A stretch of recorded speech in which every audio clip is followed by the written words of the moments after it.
kan ho tu te nan soyang khan nakina tuna tang rei lo te minute rei lo te zo na hun kan hong do na kalaya azot tu kan ni lo kha chuanin kan audio kha I lo mute ila lo ti ri lo ila kalai kan zoom ma khan a veilam kila khan mute tin zia ka khalai khalo met zawila ti chuan asenin ron thayanga ti chuanin kan tong kha hriat lo nga a in bia te le kan soi kha kan vain kan hre fi thei do na tuna hian kan tan do don me nga om zia kan soi fi lo ka nga ma ni tang in soi hina fi in ka hria pathian min hruai na kan han dona kan han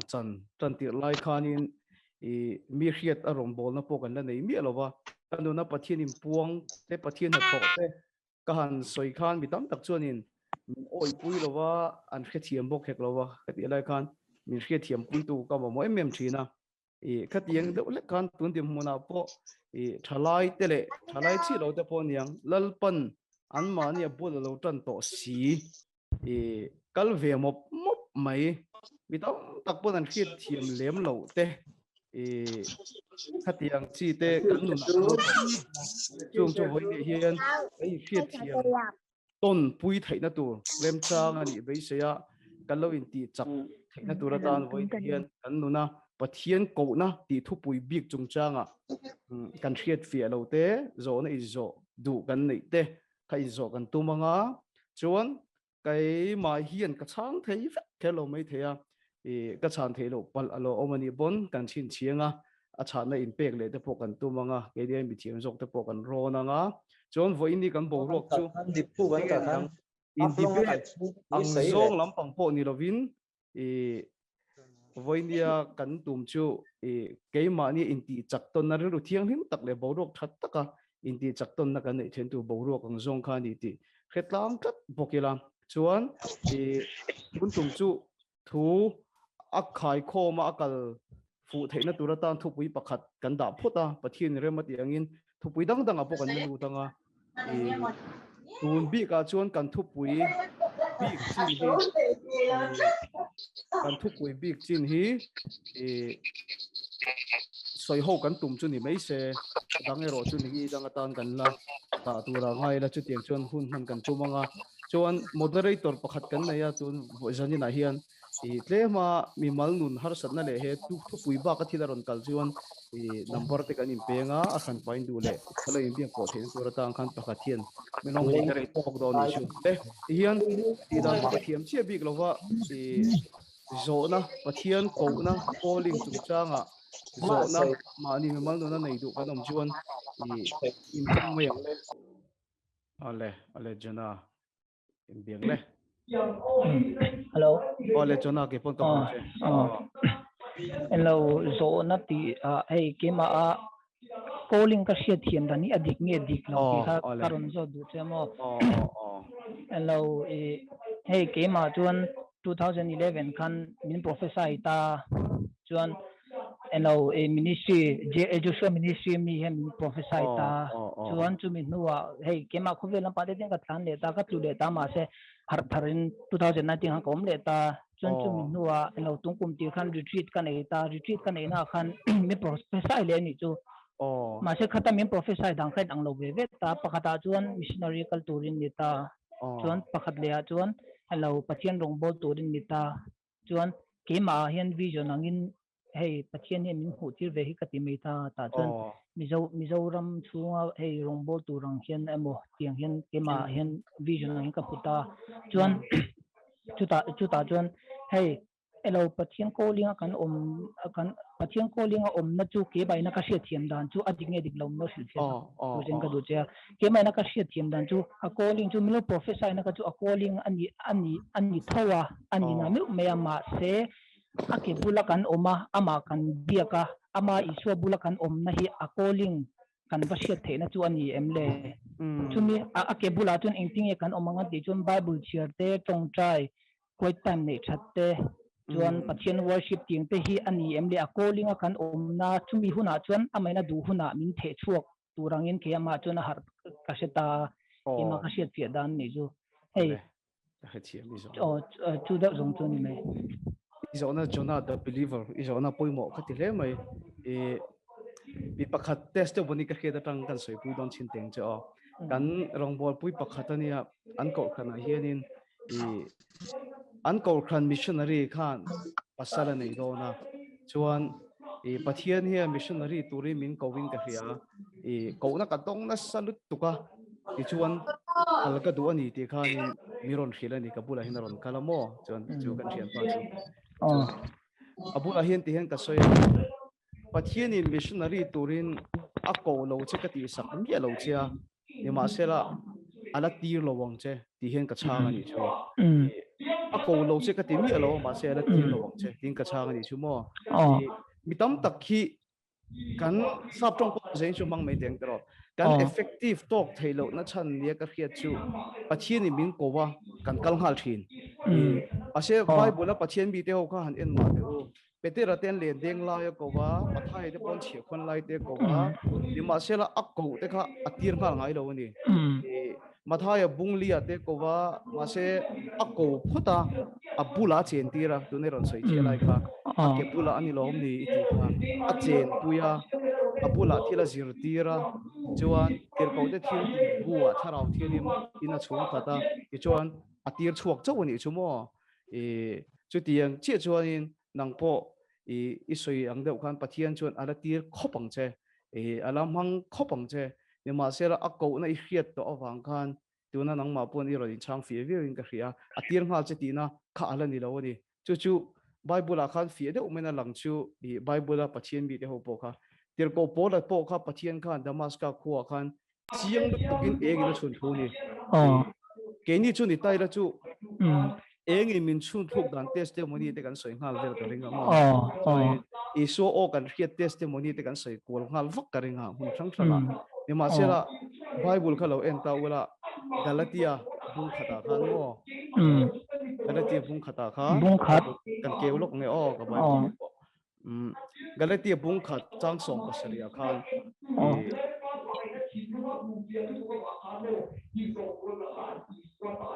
tir ko kani ma a tir ko lo ni to te ne na Jerusalem khuwa han kal ngal he tu vin ti mo ates te muni se kan Jerusalem a po kal ngal lo ni chu Arabia rama ka kal bo ta zo ka tin Damascus ko ka kir le ta ati eng ina chun thu khan tir ko pola ka kum thum chung vel chu Arabia ka ava fian real photani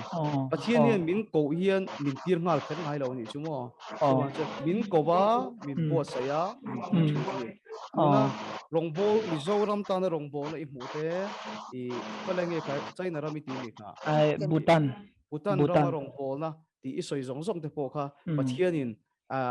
ala penge yang che karing ami te kaltanga ro che thil nga pom sian ei chuan chu ture ro chuan voile khata thenghal huk ne lo I kuta om chunga Pathian in irin om zel na kha munga em te chunga irin om na tam tak chunga da chenga Mizoram chunga da ma samai thei che a I thian te bula da chenga I chung bula da chenga I chuan Mizoram ta na da chenga chulai alzela chuan Bhutan tan te pon ala da che zel mai thei che ani lo pon Bhutan tan bo da ma samai thei che chu ta irin om na chuan in Mizoram tan po aron la da chole tho mai thei che chu tur chuan lalpon a ko che a Arabia thalera angkhan Pathian in a buatsaih phot chenga ala tirang che chuan chu tur chuan I bulo ma piang hina lo rin na lem te chung le chu tam tak chunga Pachina da Mizoram le Bhutan tan po lalpon la da nge che ka ani chang fem chuan mo ela chumi achiang ka tina de chumo mathaya zia khan ni tang ka ria kha isu le zirtir te mari te nan bakal ta mari le marthi chungchang akhan marthi kha chuan chan tha chang isu ke bula khan om ta marthi kha chuan an rong tu lo bol sakta ma se khata khan marthi kha isu bula bakalin in ei rong tu chu ka tiang a ting kana hui ta lo om bi ga ti ta ma se isu khan thik su an ni chuan chan tha changa ti na ta ka kha ke ma pa khati jong kham Pathian tu khan ron thang ta hei kan rong bol na chu kan la ti tu chu ni ma se ama isu thang ma sap tang u a rong bol na kha chu isu kan than zo huwa ni ro se tiang da min ke ma chna ron lang mo khami marthi le mari chungchang bi ka khan chumi chu ke ma ron lan dan dewani ta chu isu khana ko ate kha tir phot lo tir ngal lo ko wa apula chen tira chuan tel ko te thil pi bu khana tir cho ani cho tu na isoi lai kha abula tura ko lai ni ya chuan abula tangan chuak ta eti na lampang ni lo yan thil lunga cheng reng zo ka ni ka mo ti chuan lalpan abo sai mek chia ala tir nge ngeng che ka ring ke ta ni chu tu chuan tu na chuan abula lo tat la ke fia so tel ko pola kan ti koi rong boli na kan ngal vu vut lo arabi thale ra garati bung kha chan som pasaria i pathian na ko khan abula chen tira anwa tir le chu ni de kha kan the chi ko te ro jona ale le wele midang le ishe thei mu fiji ka the khila pu khila kan tir khila bakwa ni bi account in kaluta mi mu them khila mu thei ale nikum zoom nei khanin ege pathian in ege he kovela min da san de ka zot to chem general calling chu pathian ne na leng dun tu bi khan min chila afia khopa chuan chu lo pakhat le chuani enge hei mitam tak chu rei rong pol tu te na kau vek ta chile soi afia thau ta chen mi tushil tu pakhat soi ka sha chu pathian hianin min kau na hianin kan tuina lo wa chu min kau lo wa tia khai hi ka sha fia thiam lo ta ni chuanin kau to tak tak te hianin hei sa prong pol tu tam tak te hi tun lai pa hau the an ei lo the em ma an sam ti dan te le ai chei dan te ta tun nei den ei lo the em hi hi chu bi zo na pani chu min chak tu lai isoi tu chu karang lu chon Chhanna oma ka sei fi thiam gem ka helowa i marka bung som paruk chang som panga khanin khovel zong zong a kalula thil siam zong zong nia chan thin thar hil ro uti hi mo keima afia dan chuanin helaya entingan yang mizoram matang China ha te kholang ka soyang Bhutan a te ni sina kan soy nia Nepal a te khatianga kan kalpo kha aninge yanga yama sera tuna an sam anon ti an ei lo ti ron soyang khan mo keina ka ngai vedan pakhat poimo ka ti chu fashion khovela te mo music khovela te sport khovela te chung khovela khang te chuan music khovela sport khovela fashion khovela movie khovela te ko kala chanchin tharkhil tur hem pathian he min ti ni hen ka hria chu wang chuanin khang khovela an valu kha chuan mitam tak chu an sam an vati dan te po nga yang garing khang khovela an vakal tat kha chuan mo football khovela an valu kha chuan ball boot an bun kha ngai tla talom jersey ha ka ngai tla talom chu wang chuan music khovela an valu kha chuanin kha khovel anga on lamero kha chu vai tha ka chung ril lamero kha chu midang chung ril va thak tu chuan pathianin khovel zong zong kal tur khan min ti ni in ka hria ke chuan kalai kha sam chung chang iron soya khan kan chang fem chuan izona pakhat le kha nge kha hri lo pal ka lo nei pal takin kha lo khei nem i hei kan tuina lo chuan pakhat kha mi ko lo mo i mo chu kan tuina lo chuan min ko lo ti ai ma chuanin pathian hian kan pian tira tang hianin kan vai hian kan ra chho thin tura tan hian talen hi min perfect amo chu mathai bung som hi panga kan in te khan mi then khat hina talen nga te talen hi te talen khat min pe a pathian khan hian talen min perfect ani nang po pe che ni pathian in talen chu te ka soi fiang chu kan tuina zong takle atir te tanga pathian ke mania talen lo da to kha pathian hian ama ta na tipung tur hian min duwa chu pathian ta na mang thei turin isu po kha bible ka den chuan luka bung hi chang som chang som thum le pakko chowa khan tharaw le fin na khana thang tial ani chu mo atira ke mania lalpan tuina alo da to kha pathian hian ama ta na mang tur hianin tharaw le fin na hian min than len tia chho tel thin ni in ka hria no panlai tanga mi then ka chu football tui tlat te pon mai thai tuida hrang te pon music tui tlat te pon mai thai ke hi zaya talen a pek thot lo kania mase mi then ka chu zaya pathian ina talen a pek anom ta khami te kha tharaw le finna le tharaw an than len tel kan kha pathian in talen ro pek to kha lalpa ta na tipung turin pathian ya da chu kan tuina lowa min ko ngai lo ti ai ma chuan cái mà nia Pathian na atalen lo pek to ka ama ta na mang turin min mu fia chhoh tir tel tel tin soi ta zo kila fia zo kawan ring em o afia khop mai o kha chu ale hello me kan soi du na tung le midang le tung mình cầm cầm mình đi là làm buatsaih khoi ông ngi ni kanan veng ai zo kanan veng mo kan ti ma mi po kanan na o masin ya i ang lâu ifli ni kaltlang khan ma ni jana te po han zo na te po karon ko dau dau te mo be se sei do ron thon saka hai ni mo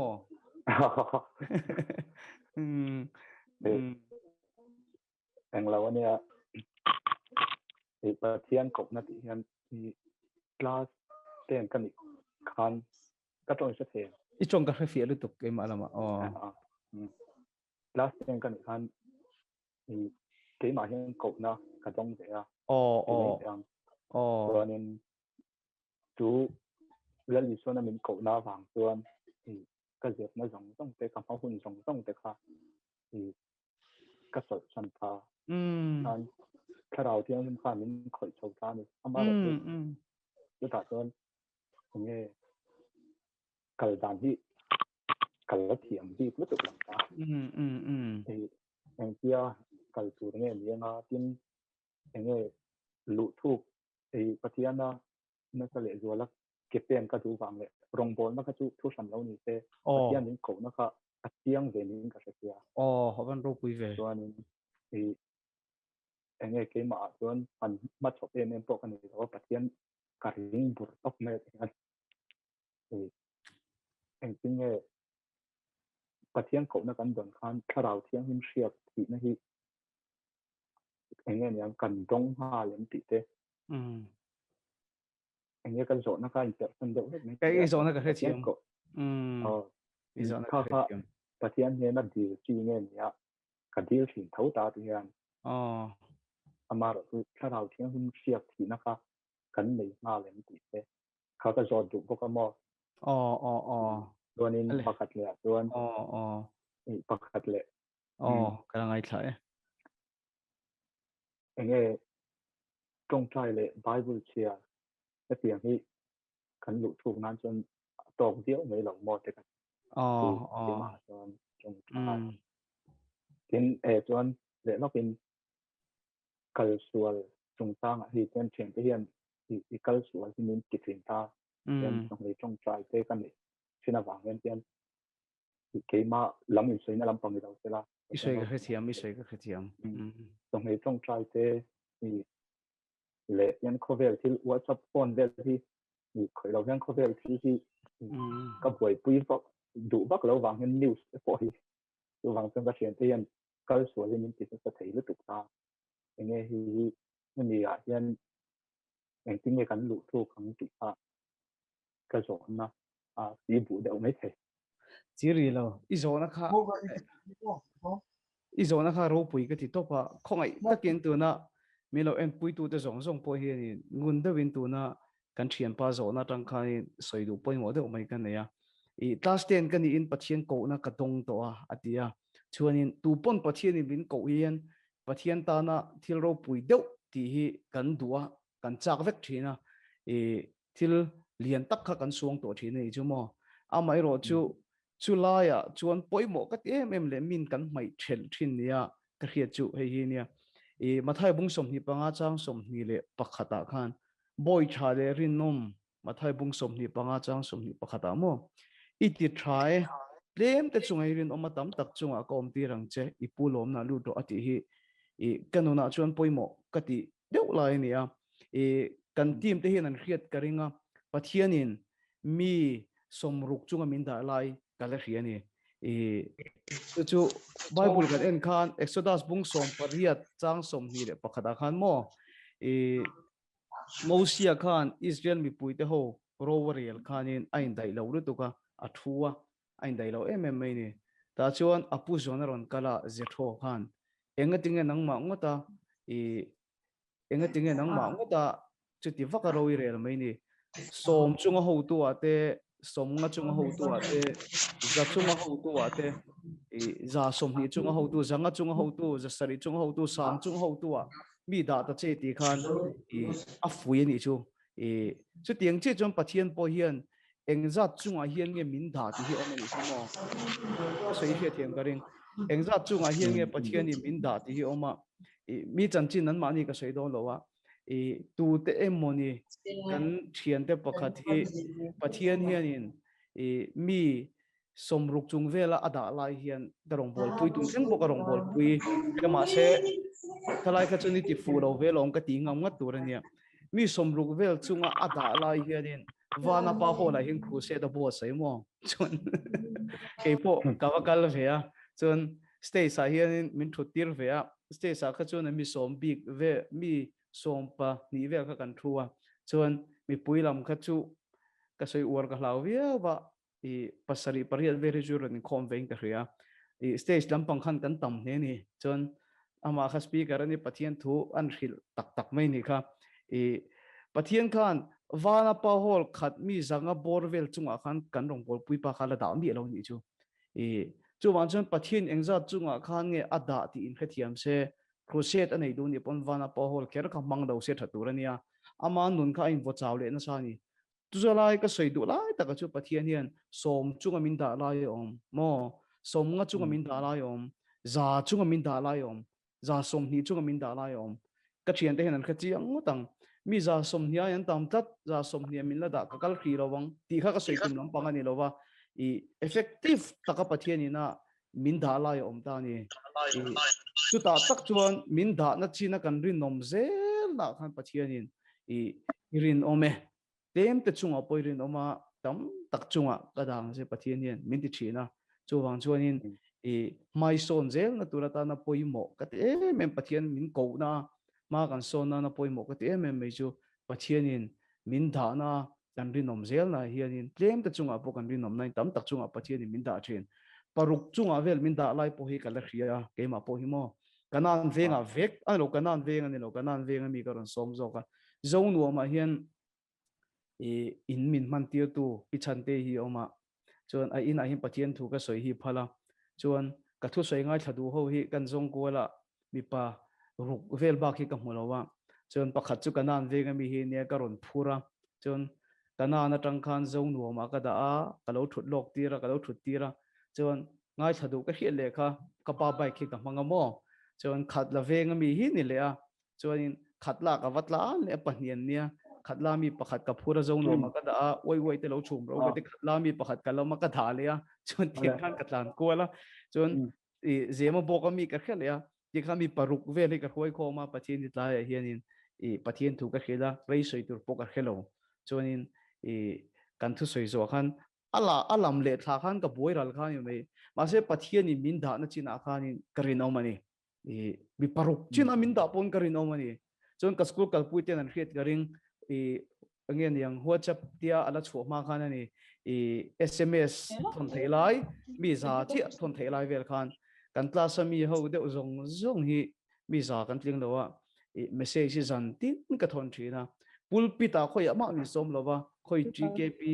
SAY K3P ma khoi ko khan men rok bol turin min som lo ni ma se la kabul oma piang ta ne na khan chan chin tha ka khila ama che kan chanang khan mo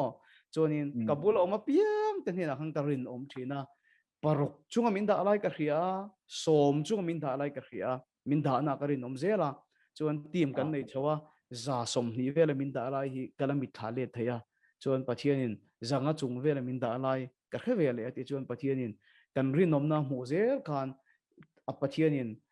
atam le zola min da hi phal thin in ka khria tlem ta chunga porin om thei lo chu tam tak chunga hian da thei an ni lo ni chu mo chu wang chuan pathian ta na tho lok zok le rong bo na zau zok nei tur chuan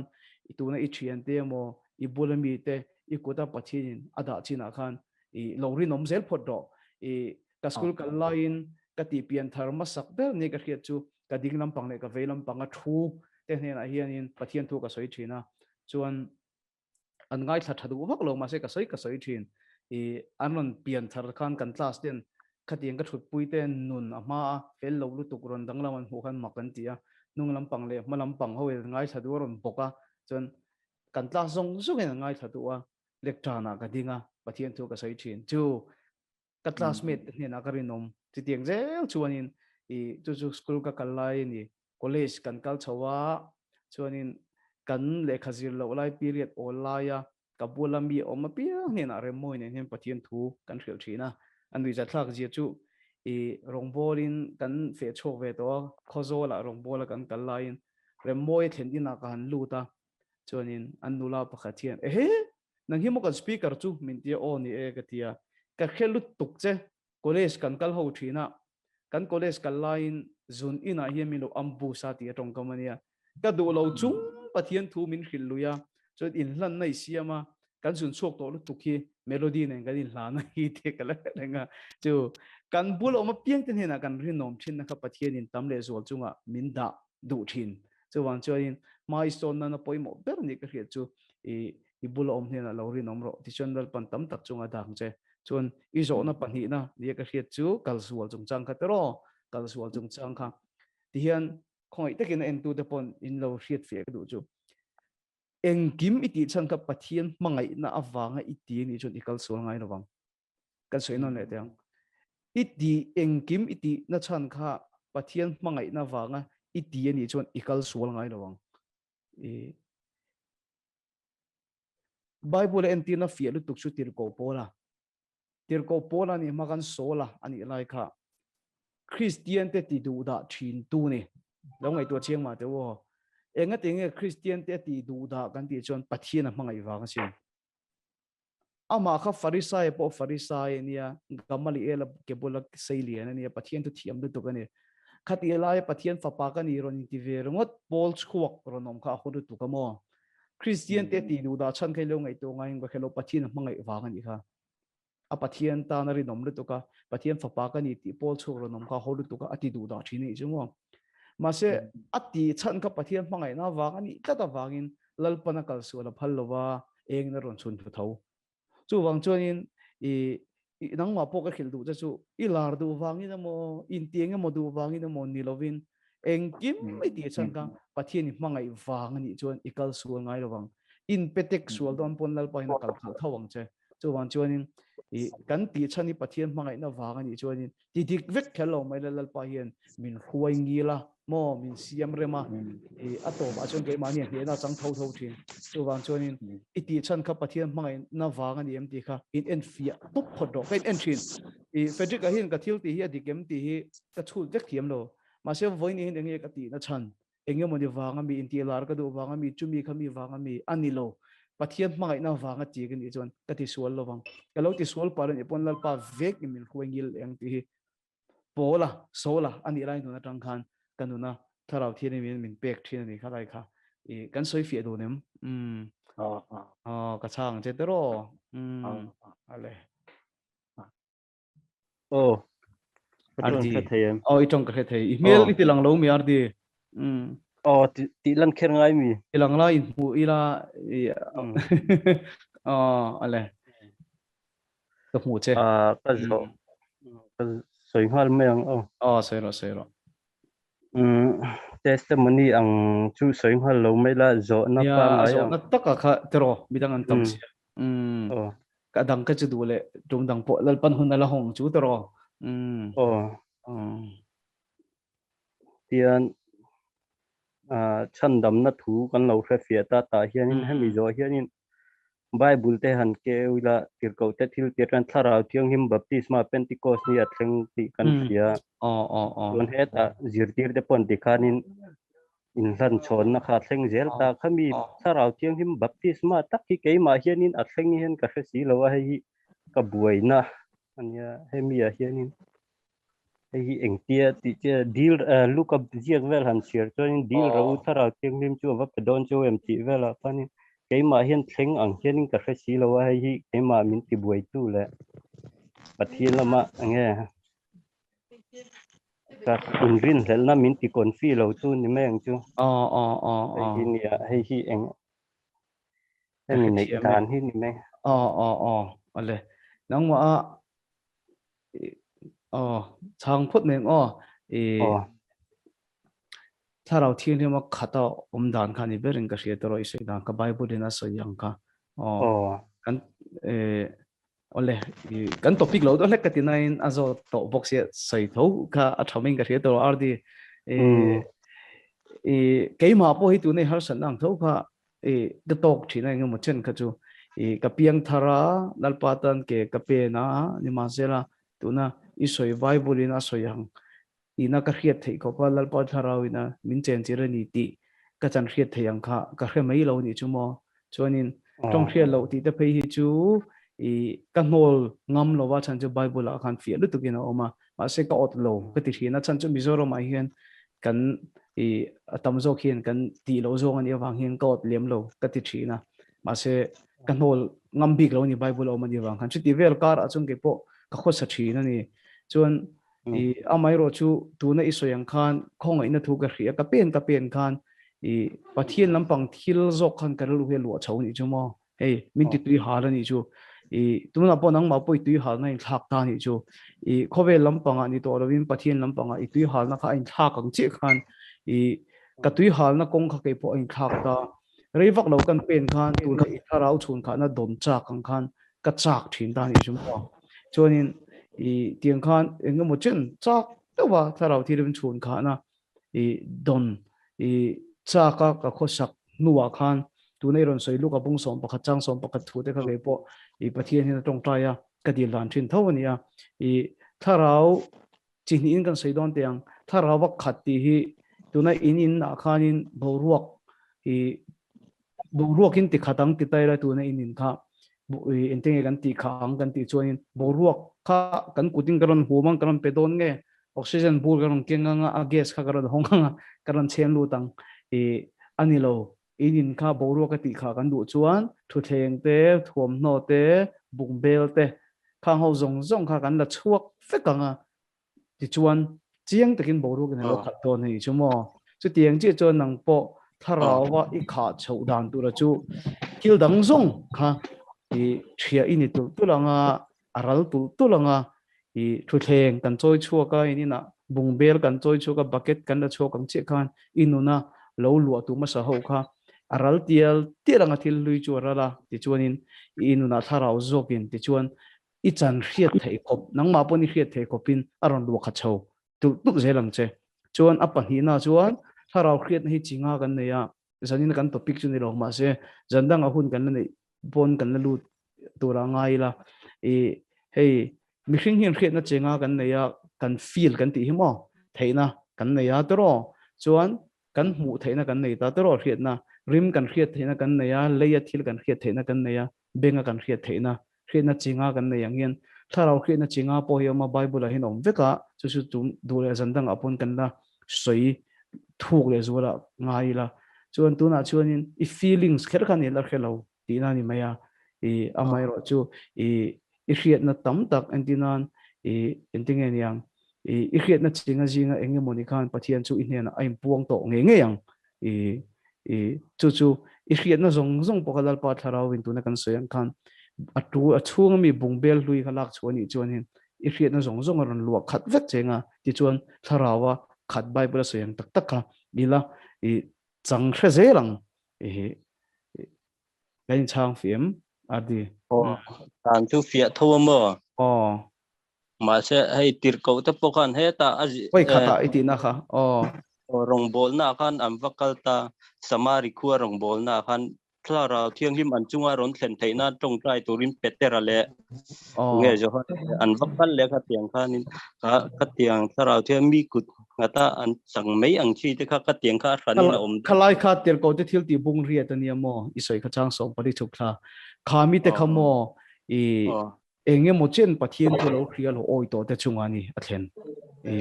จู่วางจนนังโปอินุนะขาราบีมาสะจกอิโชคริสต์ที่ชนะสิลนะคะอีจังโตพุทธาที่ชวนลัลปาทาราวินอารอนลัลวกขัดมังเจอินรวกเด็กินทูมาไทยบุ้งส่งปัญญาปนอินขับเพียไฟเจโมยนยังเจ้ากันลัลปาเพียไฟเจ้าอาทิเชนสิลไฟเจ้าทาราที่ริมันอันหลวงเจขลายเตียก็ได้ทิลตีบุ้งเรียจังส่งปลีนี่สวยไล่ขโมสามารีควมีแต่ปกขาปะเทียนทุนโอยันโอเขตโตนี่จวนจนนังโปอาราบิปขัดจีรับตัวอดดเลยรอนรับโชมัง lungai re leng su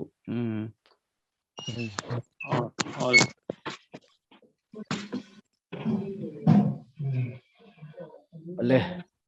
adi kha kal soning ka ria chon le midang le thei ram chuan zanina kan thupui bik lampang hi ni thei se i thupui danga ti khan en le tur tan po a i ke mani tan po an khai khom thei deuh nan mo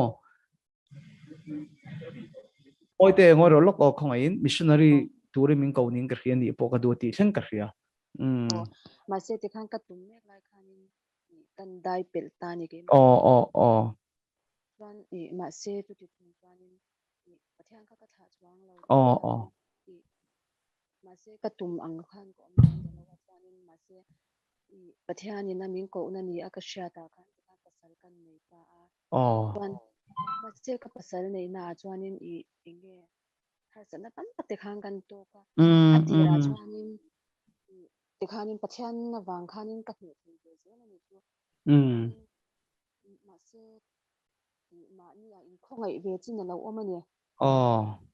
ta chuanin a chan chu Pathian mi shrai na kha khang ka hmu ya ngai lo ba mo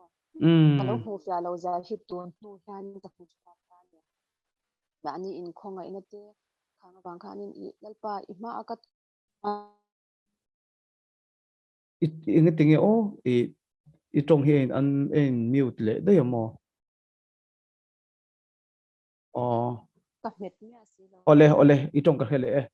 pasali nei thu ka ria chuan ta chuanin Pathian na kanin ini ka kun ve ze la ni chu kha wa ka si na ka te thei ze la ni lo chu ato pa khanin kun du lo chin kha ka nei ni chu machine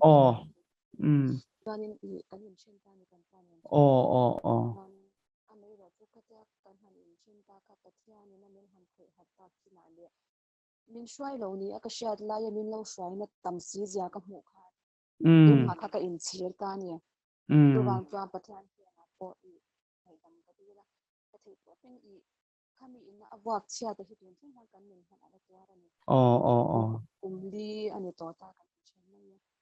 chu mi chung chuanin Pathian ina kha ka thing ti swal siam that tung khan ka min ki ka ve Pathian na wang chuan amei ro chu tam tak to la han ka be hi adong to ni ma se Pathian na min da na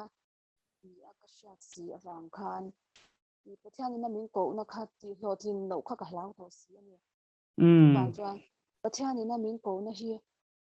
adang lam theim ni Pathian to ka ti to em ni ti kha ka she du ni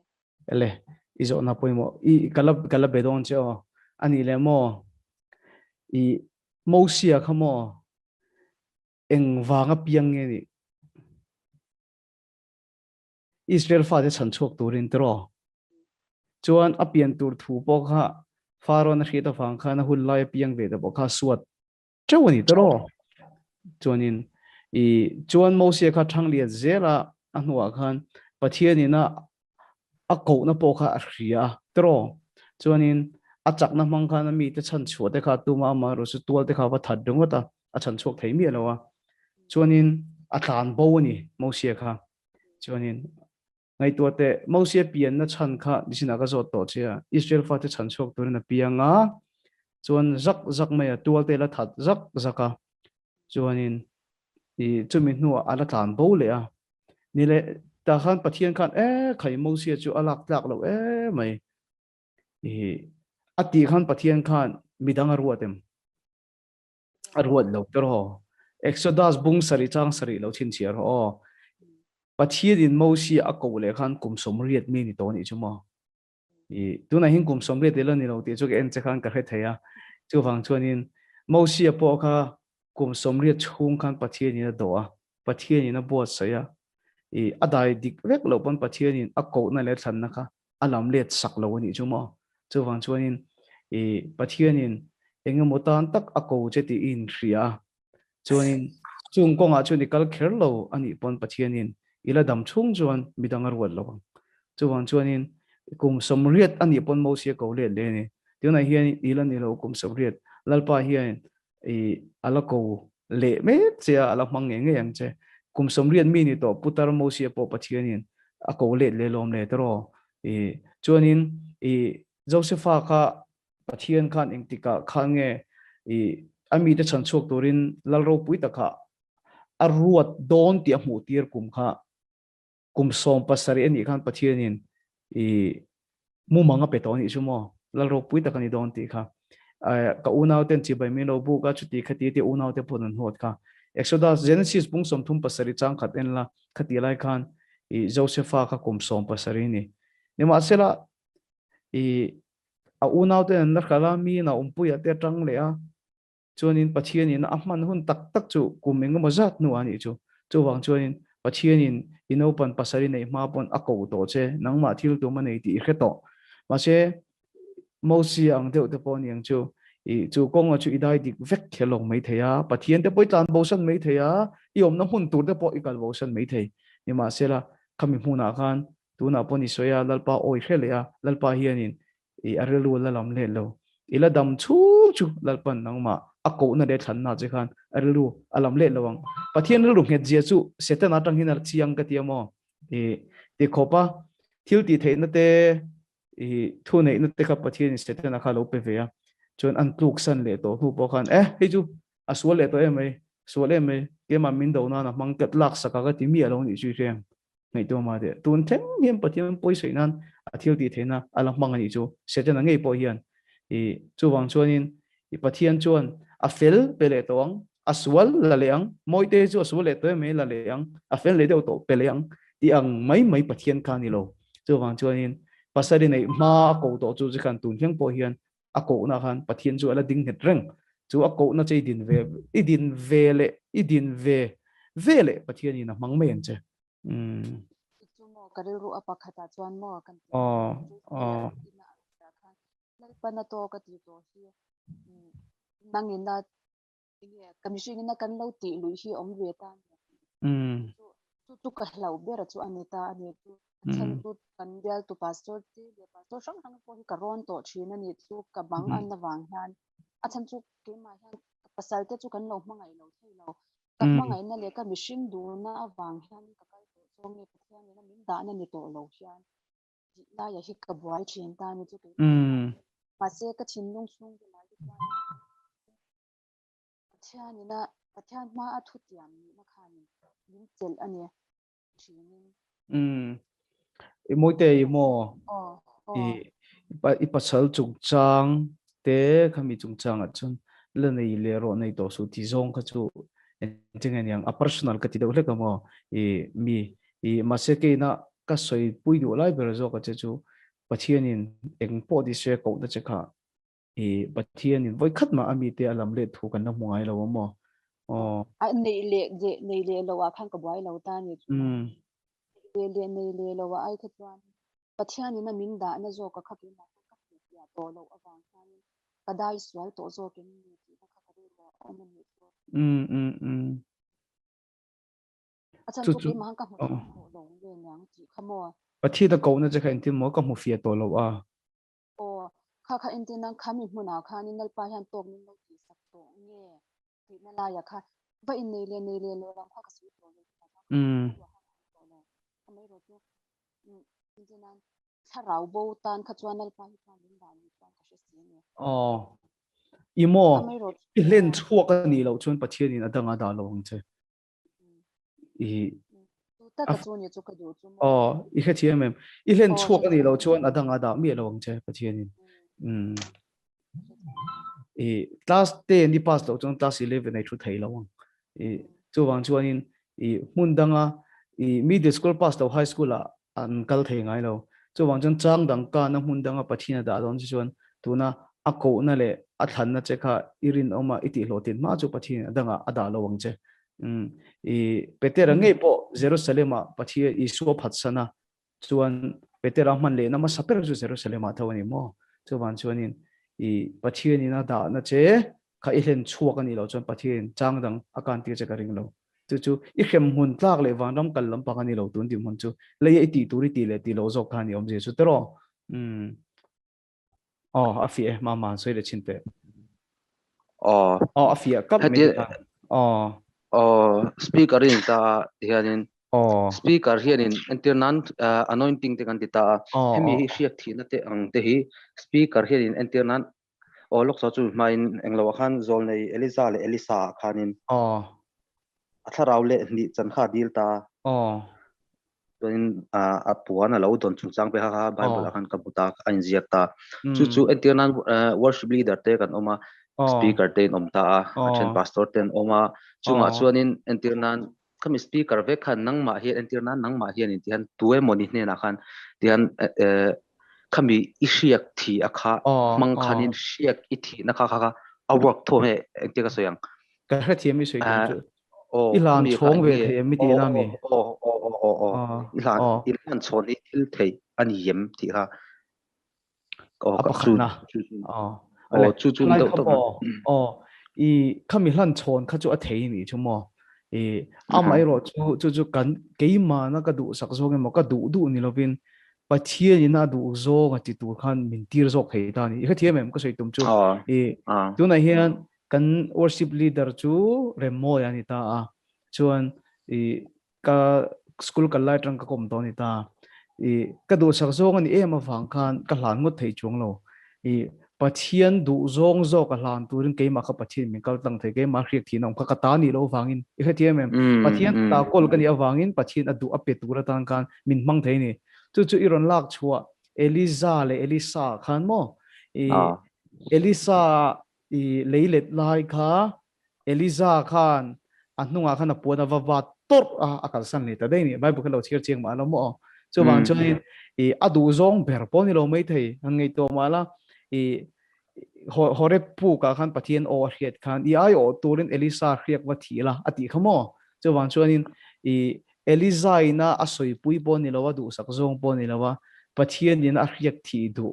tak alon tlang nan Eliza kha mangzo ka ni ta ni kha thiam em chu na pakhat na ni se a pani na chuan Pathian thuanga thil luang tlang vele thei om chu zol nei lom chon zol nei lom an muwa zirti ran ni awanga lo lom tu chon zirti ran ni man lom man kan mu ve thei ni chu en tir nan mai I think ka soi fiang mani mang meng thu ka soi thina dam lo te kan tong tai ram hoi te kan no chok thin ta he Pathian na gift min pek anointing min pek a himo ti tak zeta lo ngai luai lo ngai sa ka ni chuan hey Pathian hriak thi tu kha ingai san em awangin kha hriak thi na kha ilom em awangin nal pai ape ve thei bok che I kha thiam em mama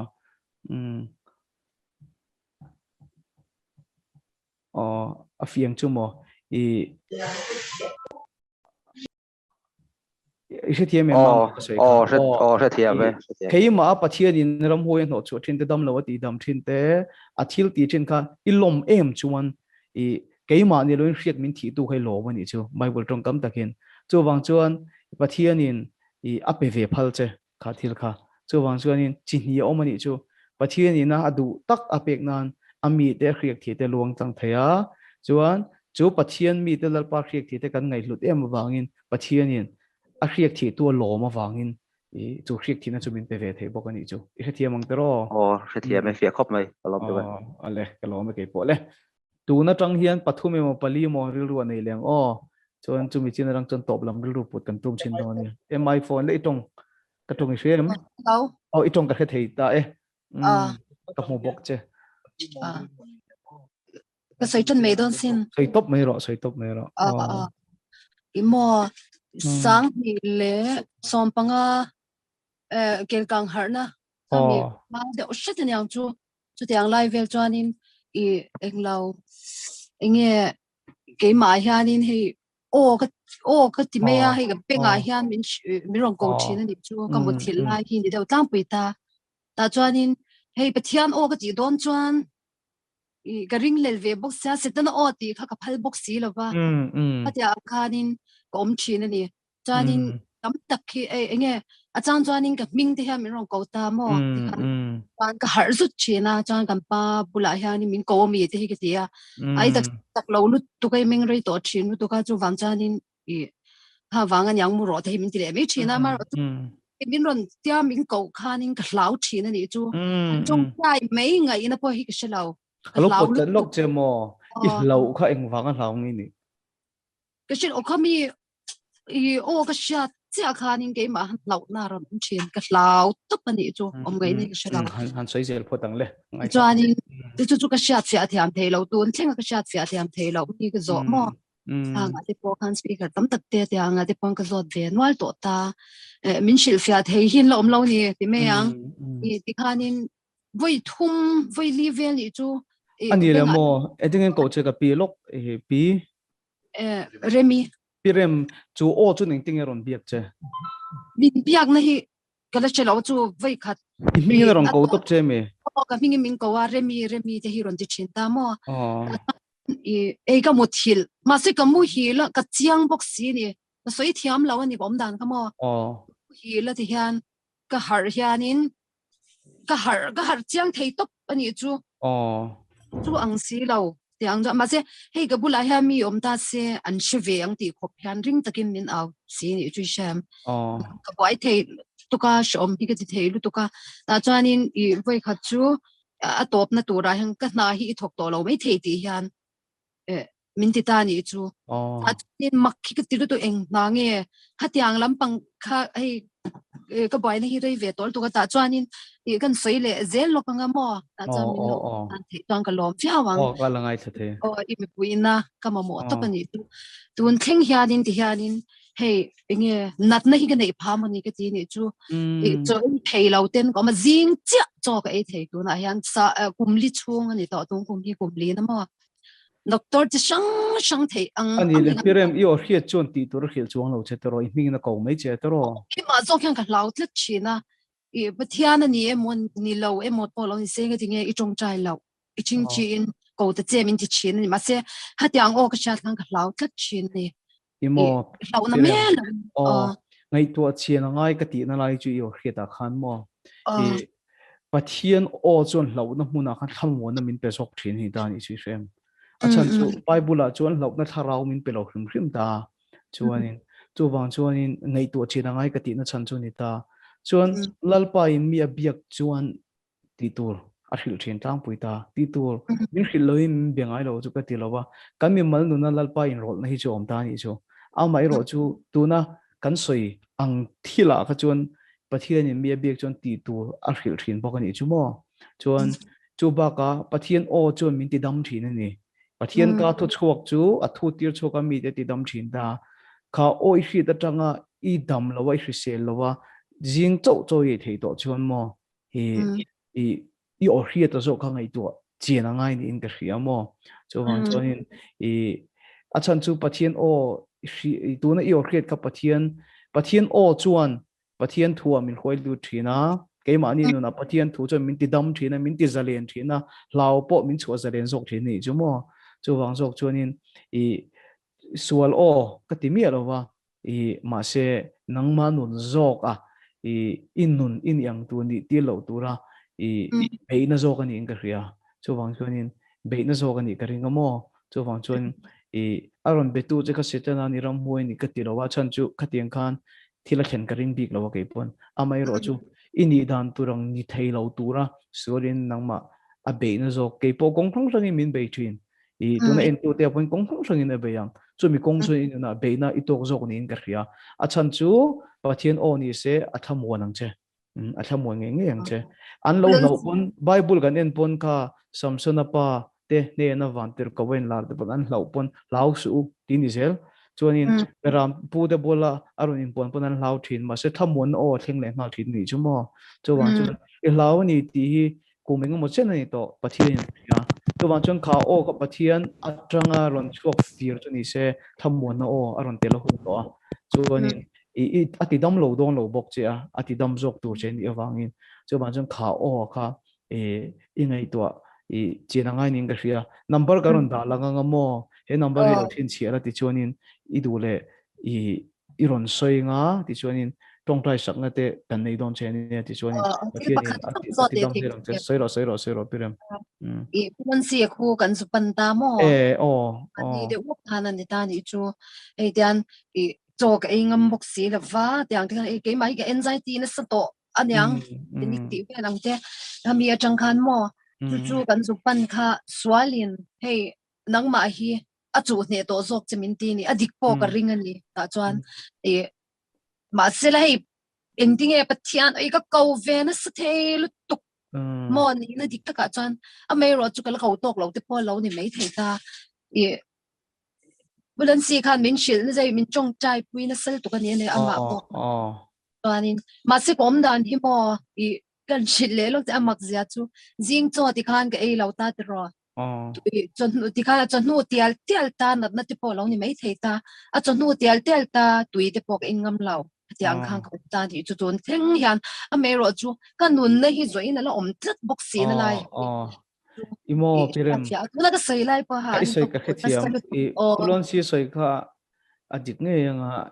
pati suari na chu ne to jok chen ipon ani chiti na lan ni lo chuan chuan itan engma lau su ila damalom ila damalom kan la soi dun thelom thil pakhat ke experience ka sri lanka kan speaker puite hi khopa khata rong bolin an kalamo nangma chungcha ni lo atopa tunami nangma tan be se na ron soi lu ka tum wang jok ani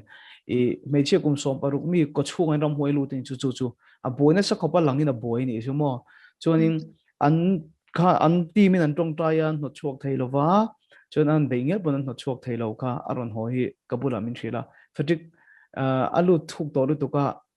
he Pathian po beidong to yang ti deuh le kianin anun atana thuk to ji ka min soi poi ni chu ka zo ta kan thian pa chu ni le la damem ka tia an soi chu la dame tia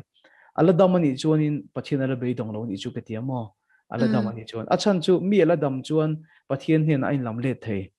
ala dam chuan Pathian hin akil le thei ti setan na kheta wang hian a thei phut chuan khrem huna min polu ha li tu mani setan hian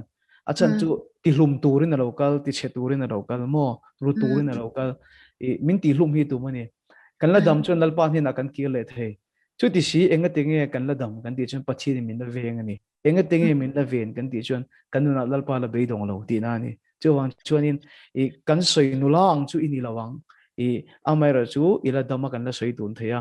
inuna Pathian la beidong nowa sual jon lo chu ne to zok lampang ni pon in hrian me he ala nei lo che ti hriala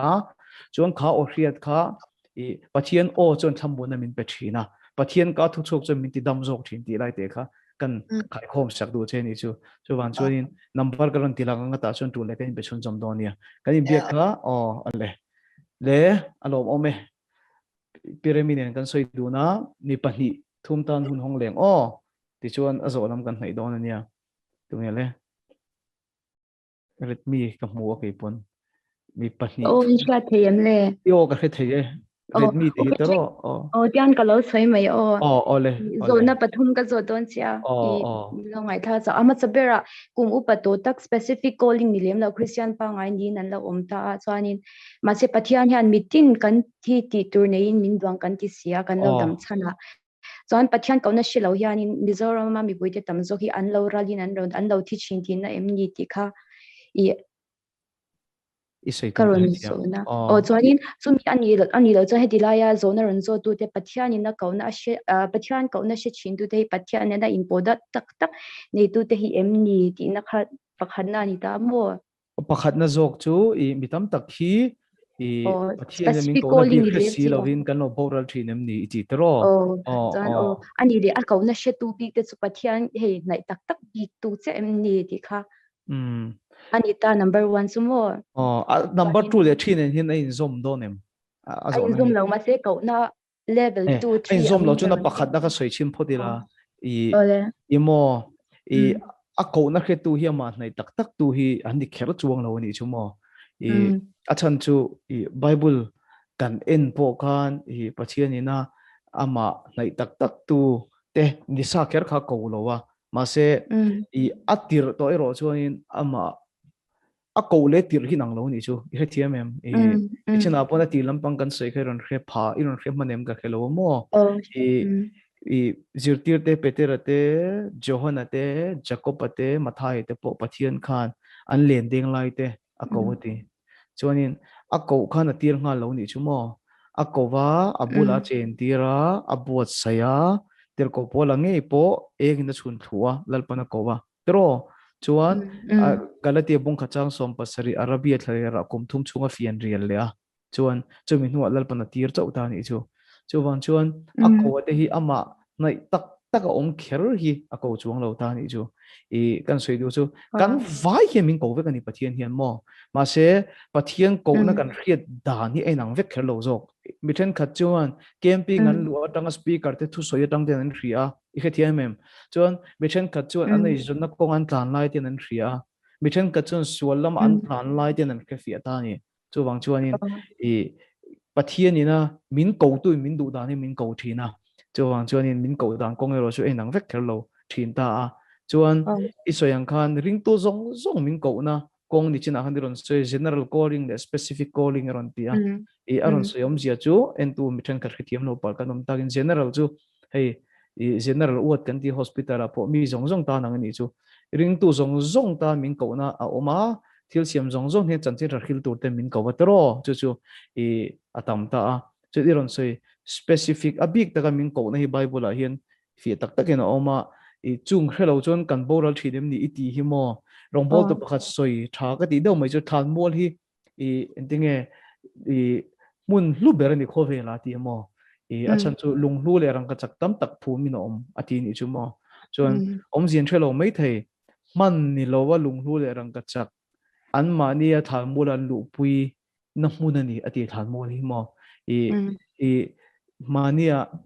tun Christmas liam ta che kham trong thai Bethel camping center a kulai ngolvein da khom na kon Christmas kan juk man puya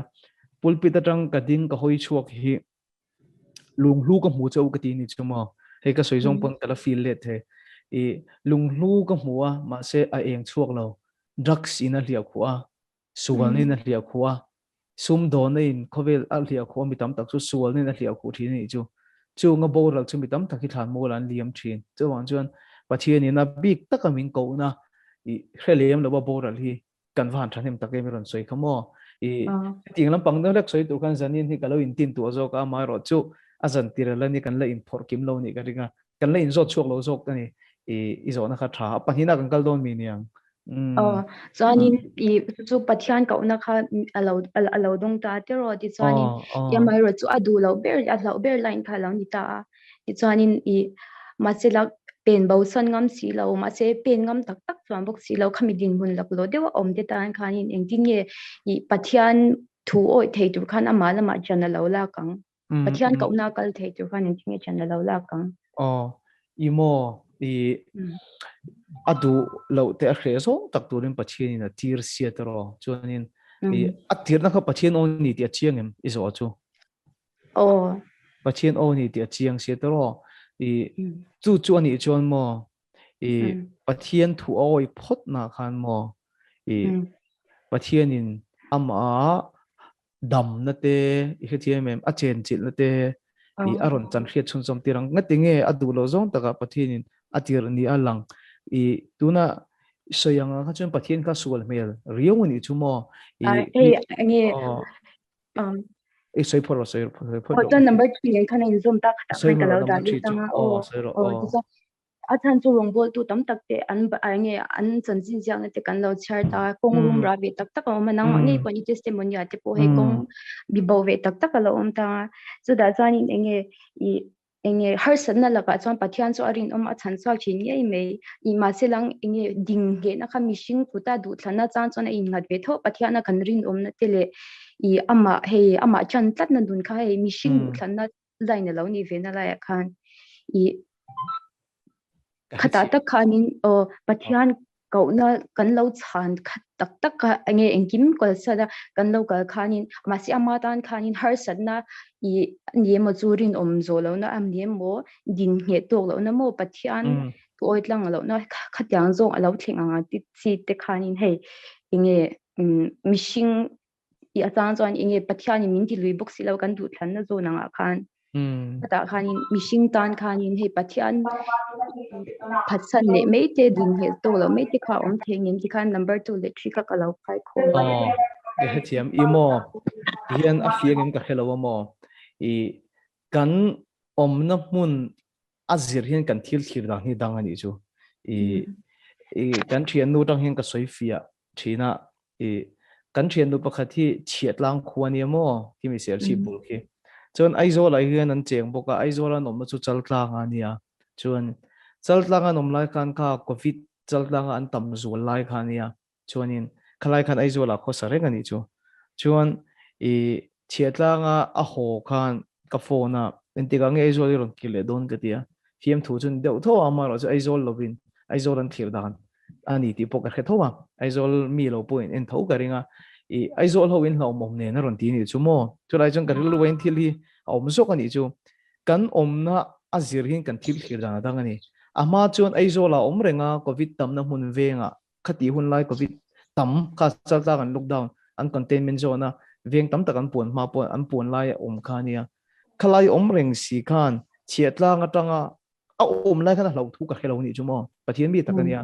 chuan chiatlang atanga ron thir ve thung chun ai zol ron ral thir khan ai zol lom ji kharon hu hi chu i hetiem ka soitum chu i pathian kan om le pathian kan om lo hin kan thil thir dan hi adang theiru tu kan ni chumo chu wang chuan pathian in adu lo na tak a khre tak a ko kan ti ta ni tero chuan helam ka ban veilam pang atang hi chuan helam ka dinglam pang a ko na huna kha a hu phur omani a thir dan na tang ka chuan mo ma se hemi hun na va then to ka chuan ni rem a thir dan zo ka hi alo dang to thin i khathem ka soitum chu til lo om dia kan khriat zo ka pathian hian de ka soi fiang ka soitum i khathem mo afil ta kan valu afil ta kan valu chi akhan kan thir dan hi dang to thin cái mi tam tak pon speaker tam tak thu sei poi khit karing rong boli ka thil du lo berani ten ti thin ta ni tero chuanin speaker ni ka du lo ten missionary ho testimony te pon an soina sa thin tero amai ro chu mission field ta an kal ve thung to chon an ban san le phal to ngai jong lo khan na khamo ni tin an ban san thereng kar le an ban san thereng ma sen ban san to phal ngai lo achan chu kan nom na chaltla ka tang kha chuan covid kha lau vak lo mà sẽ chiết lang tang aron thiệt khá chân lau to ni chú mo chú vang chuan in tu na isoi apo chú izo sak apo chú aral thir tang chu na kal na tur kong kha bum bawin a hlom view na hriom mai thei amai ro chu kha mi hun kha wa thleng ta chi ase arin aina sain lal pa che chin na le om puina hrianga kha kong kha tha tham phal karing to chung lo chu wang chuan pathian in min ko hian mo sia hne na khan ai gupta ra ma ti ra te ro chuan lang siam na sa a hlau tual tha khe sa nei te ro chuan in kirle po a hriom don tu ni ma selal panin ting ati kha i hne na ke ka omang ati kha mo chuan exodus bung som thum pathum chang som panga khan mo ngo sian ti hian au chuak ta ni chu hel khovel zong kan dang lam chu nang kan hne na yom hi ni ti ta ni chi hrem chu wang chuan pathian lo om ta ka chuan pathian om nei mun himber mun nuam pera lo chang to sok thin ding het tur te le ama thoi zel de do pokhanin enge ama khan lo ti chak zel don alo ti chak zel kan rin phak wakin ke ma pon sei thin te la tun ka thlengang ti ka ring bik lowa ka testimony ka soipo ilongai sa to ti khai sei ta chu wang chuanin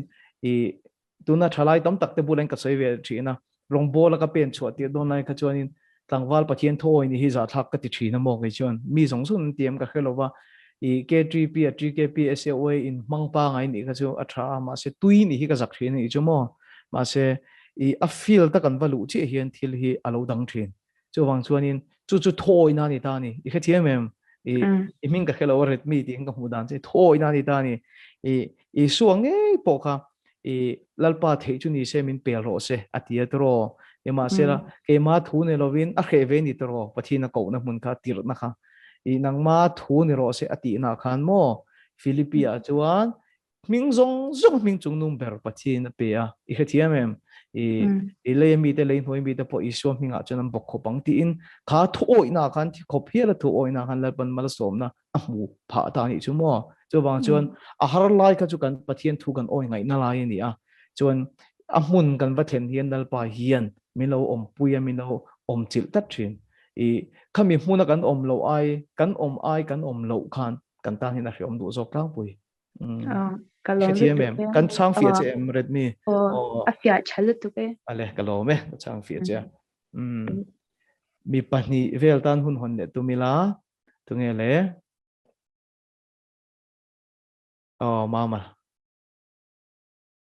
hello mama anh lo calling om chat na hi nang ma chang a chat na tle ma anh lo te lekin isoi zau do lek tebla athat na chuli ome imo ichena iron hon kha atha ka ti chu eliza tang khan mo i pathian calling om chu lalpan min chom thin te ga ne college te ka kal hia sap tong kan mang meng lalpa he min provide thin a calling ka nom chuan mo chu chuan ke mani hi kan nu na hian kan lung oi bok thin pa che min ko na huna ka nom chuan mo chu bible a fia de om chu eliza kha khwa khen don lai khan mo pathian in pa yang om tura ti kan ti chuan pathian khan eliza kha pathian khan kho khen don lai khan lalte pakhat na bung som pasaria khan oma kan keu lo khang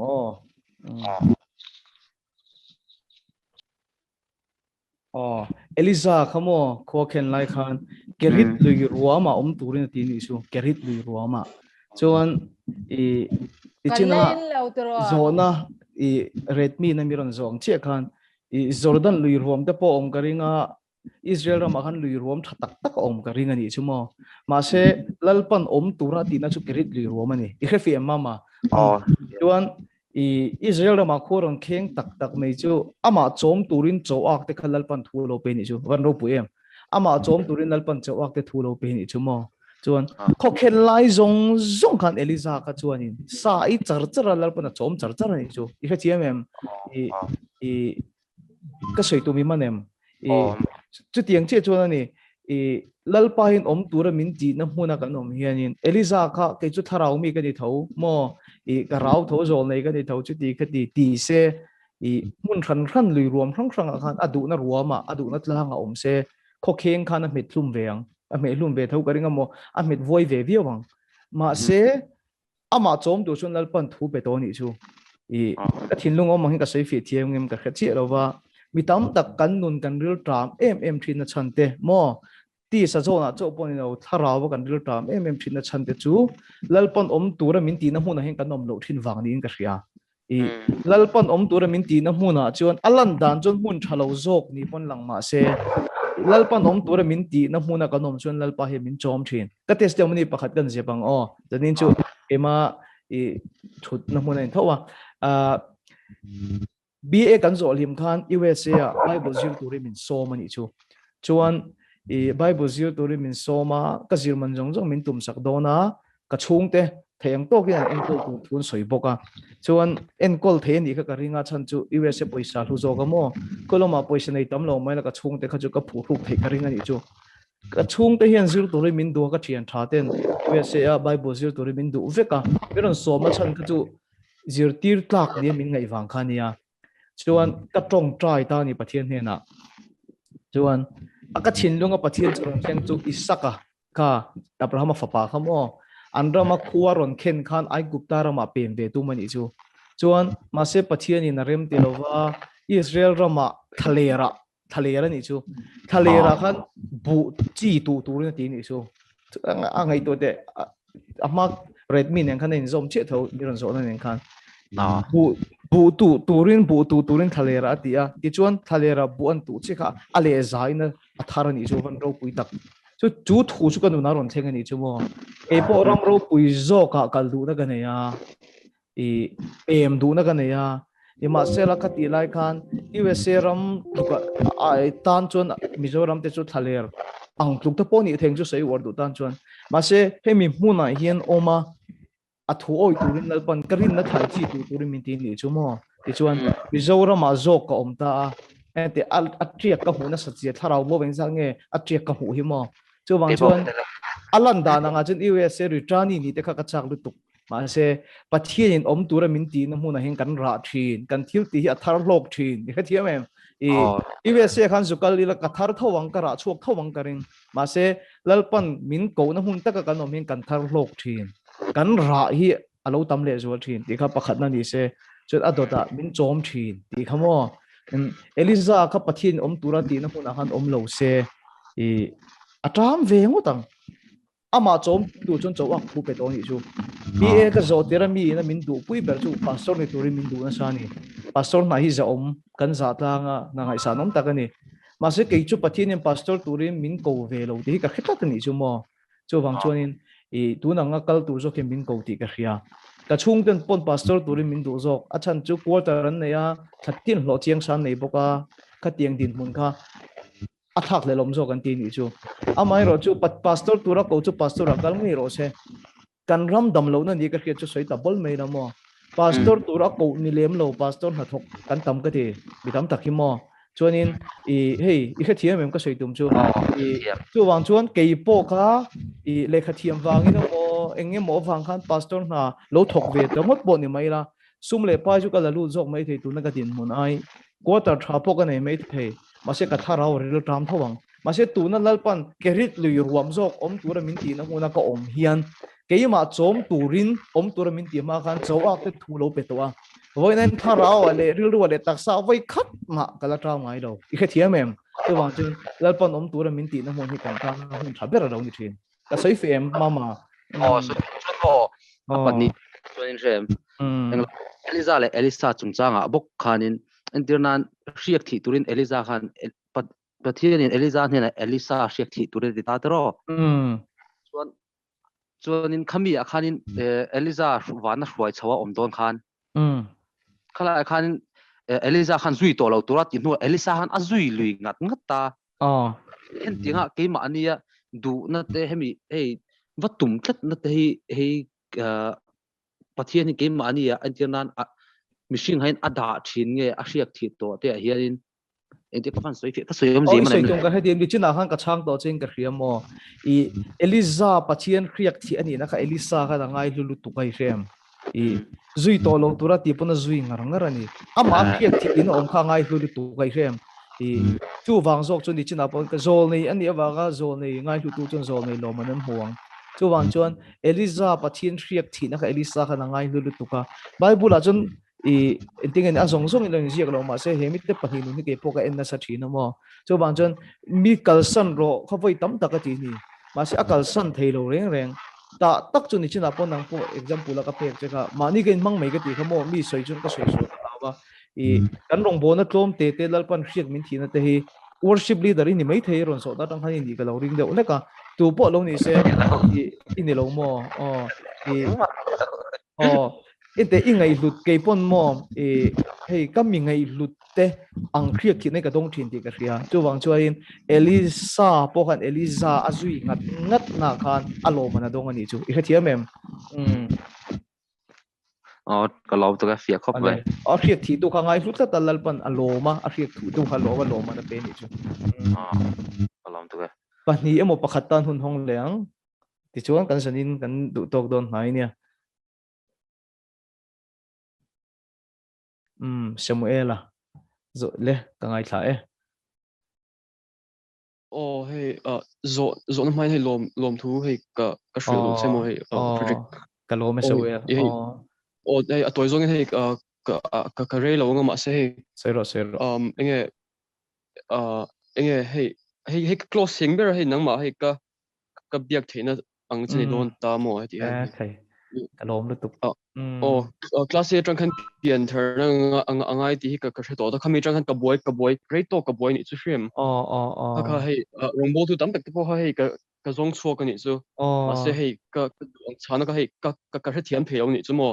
sermon tu po ka download jo ni chu ka de kan hey join toy zong in enge hey depression hey kum thum plus don ni ka nei phan ni chu mi hey ban hey pian thar ngai ti ma se thiam thei si lo khamo khanin I enge hey nula sang te hi ka zong chho ka hey banam phang ka shave ka khela tu ha of ya Facebook tang han ka stock chho ka ni chumo ange hey athian hai takha ka zubia nula sang de number min patheng ematia chunin enge hey ka din hun ka shil ta YouTube tlangwa Frederick alonga thave thin ro tiamo sunglai chuanin tungei ka hrengai lo cheni sang te chon mo tia ai ni lo athian nu Facebook hey a close chumo chuanin hey sermon sermon hey environment che kan chu wang chu ka trong pui pai do mai the mo khai thra thiam tu Mizoram kom ta tu na hin Mizoram kom ta chuanin hei toy zong in I sermon Pathian nei ro chuan Pathian in nei chu ti kha nge kha James 4:8 kha Pathian in a mangani chu shem van lo khala pian thar chu kaman song ma se hei nya hei YouTube mi chang khan hei Pathian khan in hei alo mang dei ni chu mo chuan hei nge toy zong in bial nu te kan nei ta chuan in break kan in break up ta ni chu mo kha khan aina sa kan hei broken heart kan min siam ni chu mo kha khan hei karuma khan in hei ka thing thin top ta hei nang man hei Pathian hero chuan in heng chu ti am khan in hei ka shilo dar ka nge mi sang ka thing thin pok ka to lo kha khan in hei ama nei ka zir ve ni chu mo chuan in nge hei zan khat chu hei nge khami kha ka ti to khan in hei zan khat chu hei revelation nge aron thleng thu ni chu hei isurin na pok ka chong lo ta ni chu nge engje rin tur nge ka boy ne chu ho viau ti mai theda ma se hei le omanga rin tur nge van omanga rin tur nge ti ka boy ni chu mo chuan in thar hei isuan ka hminga hei mi pahni mi pathum no anom na chun ko omanga ti kha haron langa ka khuma kom he ka thing thia chun isuan ne juga in han da khamini chang khan hei le hei breakthrough padini sete khami before the kha ti choje khan hei toy zong in hei nge ama in pone te po hei kanuna to lo thleng ve thina mo hei nge hei ring lo te po hei hei ring lo te po hei Pathian in hei min man tira chon hei de khan kanun hi mo van ro pui ve nia lom thu hei Pathian ro pui sa lange hei ichunga po lom thu ka shil che hei nang nge hei ishiat me lo ben hei mi engzat in nge mo hei ka lom tu ka khai nge hei I think so Mizoram local ro te khan ti ni chu mo hei rongbo ka bi chon hei a her ni so ase kha teng khan hei amang che ni chu hei nge aman in relationship min shoilu tur tan mo hei an omjo ka ring he tiang hei YouTube atanga he tia hei khoina dongang hi shem kha deng kha Pathian Kohna ka lo om ve wang chau ni chu tro nia chu nia nia iso hei lom na hei fam kim ni hei kan hei to ta mo van ro pui tak em Samuel khati chin khami Samuel isoi du chun ka zo na chu mo hei nge hei kan nu na hian hei mi kan tong thin ta mo Frederick he ta hian hei nge sang ni som pakwa tang khan hei nge hei ka thian nu hi ka tong ta ni chu mo nge hei khove lampang at la nang deuh ni mei ta ni chu chu hei ama khi ka te hei engtinge nyang hei Pathian hian a hruai tur hian in hei nge Pathian hian min ton tir emoni oti ka ngai to thin ta mo chu hei kan la bei mek zel ta hei 2021 ni to ta ma chu hei nge BTS a chu to pang che ni ta ni chu mo tiang khan ni ta chu hei thil hi hei engtinge ka soyang hei chan nei lo hian in nge reason hi om vek thin hei mi kan ton te hi mo chu ani ta ni chu chu mai zo na nia I than thiam har a omar chu I kan mi ton te hi om je nei kan to ong ti hi garin da na ni ke ma chon a chan chu khovela hian 7 billion antia mizo tong hen billion ing za ching en chu ti zat vel bor chu mi hring an om antia chuan chung zat kara chuan mizoram om tle ta zinga keima kan soilo kan ni chu somewhere ka sei fe thiam na mo India ma po heti zat mi hring an om line chu ti zat vel khovela min om line India ma oma India ma po an tam te lul nen Mizoram mi om tem ta zinga noi som pathum vel zinga ka om vele ta chuan Mizoram ai mi noi som pathum vel an oma chu mi kara chuanin mi zongjong ka khelowa mi zongjong min khelowa ma se chung mi noi som pathum vel kara ka mi ton te chu lalpan ka ta na ka ton tura ruadan I ka ring ta mo chu testimony ka nei dan chu BA kan kalai hianin field trip kan nei kan final kom hian ka tong moi lo ni lo se ama kha hai patil kan tiang hi ni chu chuan ke hi college kan kal to te kha chuan kom na pia Pathian tu soi du chi hi kan ni ka soi reng thina rela te ka soya ba sa te ka soi thina ka soi reng thin ka classmate te bula ma se khanu kha patil an tiang chi hi ni he kamil lo ka mi khing sia kha kan hi ni chu mo chuanin kamil tat lo me ya chuan ka lo soi mol mol pon ron kal hi chuan ka top chat ve thina khalai khan ka ti lei thei lo ni chuan amak lu tuk ani la khan mi hi ngai na em maya chuan I kan riana te khan Frederick pula ka mudu ati mai chi ni kha ka ti po khan ke chu ka pa tho lom te kha ti mo ka bula mu thi tu ta nei chu chuan ma se ka ti thei lo ni khanu kha ama kha azia om dan kha chuanin tu mi nu college kan an zo ke ni chu rong bowling kan kal chun zom ta camping kan nei thu ka soi zo ka phone ka on message ka dong hi ama kha lo mi lo ni ta se ming chu ka pho chom mai nga kan thian nu pakhathian Frederick lo mi kha ain khai lu masin ti message ka dong ani chu mo chu ka thian nu patil ka ti chu I ain khai lu masin ti message ka donga kalar hereng pindan pakhata hian table tennis ang khel na thin room a hin ka oma ta chu ka thin pa hei ka au chu wang deuh ti tin chu ka lu na lu tu khamo a chan chu lo mi khalal pa hian chan chu adu ti hi ka ria chuan lo mi khan pathian o hrefi a lei thei to lo khopina bo to ni chu pathian o hriat fi thein tur tan pathian khan ka ka lo man hi du view ni garin keima te ama khan ti khop khan min ngai na zui bok ani chu ta chuan Isio Krista chan chin tha khil mia lovin ka hun kanin ton hun chung kha ka lo mang ti ka chok ta ni chu ti chuan hriom ka tilu tukhi ka trap ta lalpa to na tang chuan ta mi to na piang ka hne na hian chan chin tha hi ka soi to ang ka ti ta ni chu chuan ka nei thaber ka peang ka soi na ne tiang ka nei thaber ka peang ka ti ni chu mo ka nei thaber chu Isio hi ni kai chu ka nei thaber chu wang chuan kanin ton hun chung rei lo te hi mi hi mo in huat po tu mai la in huat ring na hun hi kan nei lo sin kan nu le pa kan ti te nen po hian kum som nga po hi he jin kong hi kan zo ho mang lo ni tro mi tam tak chu chuan enga mo chun kan thian te kan ti te class te na pol so mo kan thian som pa ni kan thian te nen te pon a kum te lin in kom mai la kum khata chunga tan jin kong kan lo zo ho hi lo nia ti chuan a nu loka jin kong a apiang hrang kan kal le ta a nu loka kan khiat ngai lo te nen jin kong kan zo le ni chu wang chuan kan bula om te hi kan nei thaber hi pek itum te ang ti hi ka ro thu na ka siam chu nia tu na isoi lo te po khamo inu pui tu ra ni lo mai thei ka hello ani mai thei chon inu pui tu ni lo te po mi tam tak inu na thian pa ngai te po to ni na yang kha ho po kha ibula nom lai kha chuan mo I nei thaber kha pero I nei thaber isu kha pero ti chuan injin kong chu thalea na kumle aloin thren rang po ni se inin ton lai kha I nei thaber isu pek man kha pathian a ko na chele khovela da chan chei ti hlo tin kha a hlu ka ti lai berani he thiamem o Samuel I nei thaber isu kha lo pek tum top phot ro tu na chuan chu tiang zel chon mi hi indori da chu in huat na hun poi kan nei lo in ngei na hun tam poi kan nei lo mo kanin ton chung hin kan nei thaber zel Isu Krista hi in pethin ra chu nun ho hin wang watang ka in thirang khan in thir ve ro la inu pui tur ni lo mai thaya ma se in ton la khan in ei thaber Isu kha lo pe la Isu lo reng reng thil ka chu tel lo ula ti chuan pathian rang wo chu ran ting chang mai yang lom lu tu ke ale ke phoka lo me azoni mel mo ale in zawai chunga Isu Krista mingin lom thu kan soya tuna hian dar som pakhat ri tre pa mi za sobruk pariat in la oma in hlok ka beisaya asan khatna nia thil tam tak ala felfai thup lo vio maya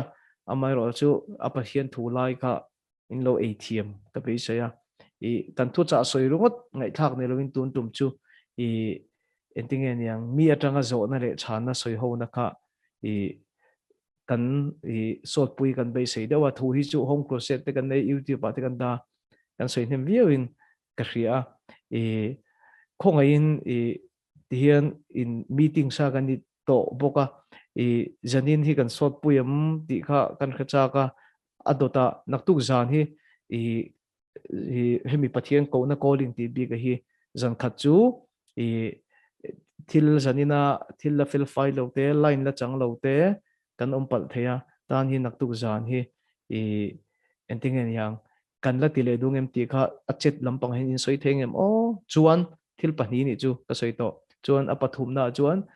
soi ho ta na topic du kan nei chuan in soi bokila message sa te pon asoi thei ka ring message sa te po mo kan number a khan til pathum ka ngen cheu ni chu zanin kan thil ti hin om je nem ti hi kan khre chawa chan chu kan lai na chiang lo lu tu ka pakhata ka tong na hin tong na ka manga phone na tang video ka manga kema apun kan na thiam lo ko ngani min thri thiam kan be se om zia om em ti kha kan khre cha ka kan hlok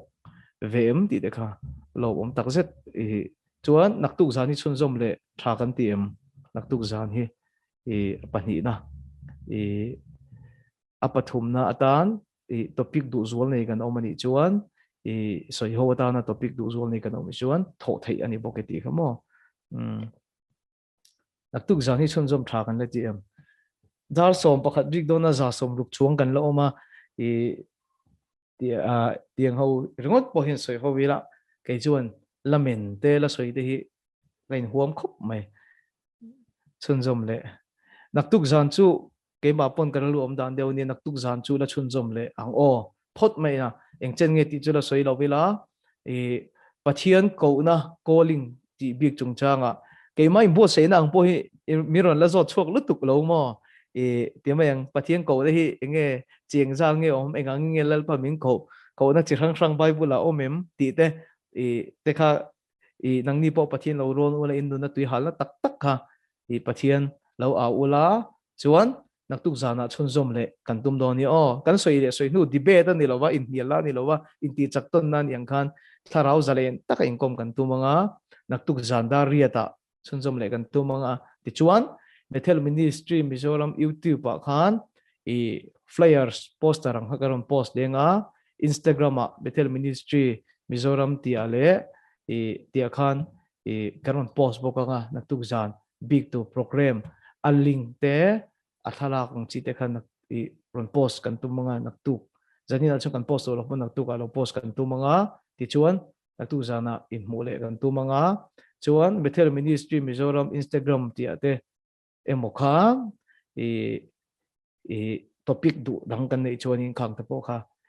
atul chuan kan tho do nia chuan ti chuan mi za som nga pariat kan lo ma kan in kom ho na kan hlok ngai ga be se in lalpan mal som vek cheu se naktuk zan kan hunga kan thian te la join lo rona tel lo kan om pon ti dan te khilin naktuk zana po pathian thua in kom ho na kan nei nga a topic lo tia hanin siam rem te kan nei te po kha za thu hi kal hlom deuh theinan topic pakhat kan thang thin kha nia akal zelanga thu dang te po thara window na ti ang chi te emo thil krang rin na ti ang chi te emo tiang te topic dang kha thu pakhata kan focus kan log jang theinan kan nazir ho le zel don ni chuan naktuk zan dariata mukhom le kan tumanga ti chuan pathian ko na calling ti big kha zo ani dan hun hon kan tumanga ke ni lam po karon fel fai de zo ngeyang in vain la pan mal som vek chero se mutui ule